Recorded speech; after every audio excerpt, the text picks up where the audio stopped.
That's why the castle's here, right? To guard the crossing. Of course, we met on tour in Scotland a few months back. We went to Loch Lomond and Stirling Castle. So if you would, just introduce yourself, if you don't mind. yeah, of course. So my name's Jack Siska. I'm a tour guide for Rabbie's Trail Burners, but previously I've worked in the historical and tourism sector in Scotland for about 13 years. I've worked for Historic Environment Scotland, the National Trust for Scotland, and the Bannockburn House Trust. What would you say is the most common thing that tourists get wrong about it? I think the thing people sometimes get wrong about Stirling Castle is that they often compare it to Disneyland. You know, the way that parts of the building are restored. Right. A lot of people think that it's made up, or that it's like a Disney-esque style experience. But I think what a lot of people don't know about the castle, or historic castles in general, is that the kings and the lords and the nobles, they're not living in dry stone walls, water dripping down from the ceiling. You know, they live in opulence.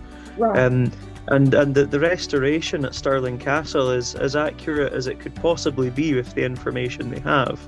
So some people are like, oh, it's a bit Disney-esque, but, well, that's what the monarchs of Scotland wanted to go for, you know? It's an authentic experience, and that's what Stirling Castle wants people to have, is this understanding of what they're walking in. Because, like, don't get me wrong, ruins are great. Like, they're atmospheric, they're imposing, they let your imagination fill in the gaps. But just to be able to take it in, you know, this is how it looked. This is what the people of 16th century Scotland would have experienced in this. I think that's probably the most misunderstood thing about it. I love that. I love that perspective because I feel like it really sums it up. They didn't want to live, you know, with things, like you said, dripping and, you know, water everywhere. They tried to fix that stuff, you know. They tried to make it livable. You know, and that was, you know, the highest class there was, you know, and so that's, you know, everything else is downhill from that in comparison, right? So. Oh yeah, exactly. I think media has a lot to answer for with things like that. Particularly the I don't know if you've seen the Mary Queen of Scots movie with Saoirse Ronan. There's the scene where she returns to Holyrood Palace. So bear in mind, this would be one of the finest buildings in the country. You know, it's belonged to the royal family since construction, and there's literally water dripping down the wall. Like, there's mold growing on it, and I'm like, this is a palace, you know. And I know they don't mean any harm. Like, they're just trying to set a scene, but it does a lot of harm to people's understanding of historic buildings. Yes. Can you tell us how Stirling connects to Mary Queen of Scots? So Mary Queen of Scots was crowned at Stirling Castle. Okay. She was about a week old. So when Mary was born at Linlithgow Palace, which is quite close to Stirling, her father died about the next day. He'd contracted dysentery while on campaign. And he was very depressed about it. He'd been on a military campaign in England. He'd been defeated at the Battle of Solway Moss. He'd been in bed, coming up to the birth of Mary, for about a week. You know, he hadn't spoke to a single soul. He was barely eating or drinking. But when the messengers come to James with the news, oh, you've got a new child, he thinks, oh, this is fantastic, amazing. He jumps out of bed. He's suddenly got this energy about him, and he's like, well, what's my son called? Harry. That's a funny name for a boy, he says. No, Your Majesty, it's a beautiful, healthy baby girl. And James allegedly prophesies, it cam wi a lass and it'll gang wi a lass. That is, it started with a girl and it will end with a girl. He's talking about the royal house of Stuart, and then to be extra dramatic, he drops dead.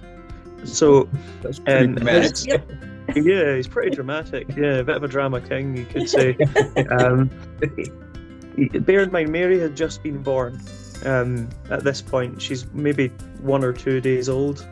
Her mother, who should be recovering from the birth, now has to take Mary to Stirling Castle to be crowned as Queen of Scots. She's the only legitimate child that James V has. Now, he has several illegitimate children, but they can't inherit, of course. So Mary has to be taken to be crowned. The crown of state is larger than she is because she is a newborn. She screams and cries throughout the entire ceremony in Stirling Castle's Great Hall. So that's her first connection. Jack shared so much of Stirling's history with us, and here's just one example.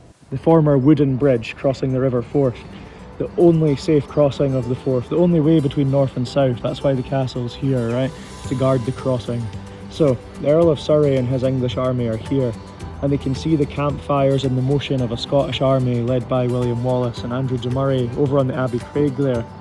So he knows that battle's coming whether he likes it or not. He has the numeric advantage, and arguably he has the advantage in quality as well, because he's got somewhere in the region of 1,000 heavy knights, which are the cream of the crop of medieval warriors.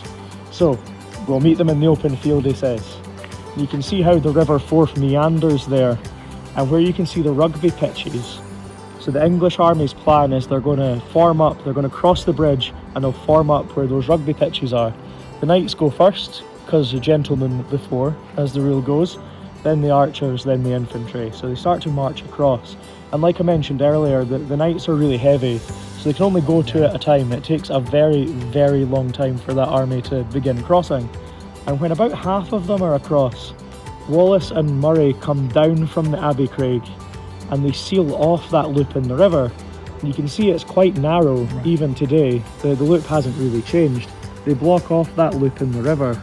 So now the numeric advantage that the English troops have is gone. That ground is very boggy, and it's a floodplain for the River Forth. Now, with modern technology, of course, you can dredge it and play rugby on it all day long, but back then it would have been like after a festival or something. It's muddy and waterlogged, and the knights find out that their horses can't actually get up the momentum to charge. Some of the horses can't move at all because they've been standing so long they've started to sink into the mud. So as the Scottish troops come forward with their spears and their pikes, the English knights are stranded, they're useless, and the fighting continues there. The archers positioned behind the knights can't get a clear shot. I'm sure they managed to fire off a few, but nothing to any great effect. And the infantry at the back don't know what's going on. They can't see the action, they can hear it. They can feel the tension, but they can't see the action. So eventually the Scottish infantry break through the line of knights, and the infantry can all see what's going on now, and they don't like this one bit. The knights start to try and retreat back across the river, and this time they're not waiting to go two at a time, they're all rushing, and the bridge collapses underneath them. That stone bridge there is about to replace the wooden one destroyed at the battlefield. So it leaves a lot of English troops trapped on the other side. Now, the River Forth, it doesn't look like it moves fast, but it has quite a strong and fast current underneath it.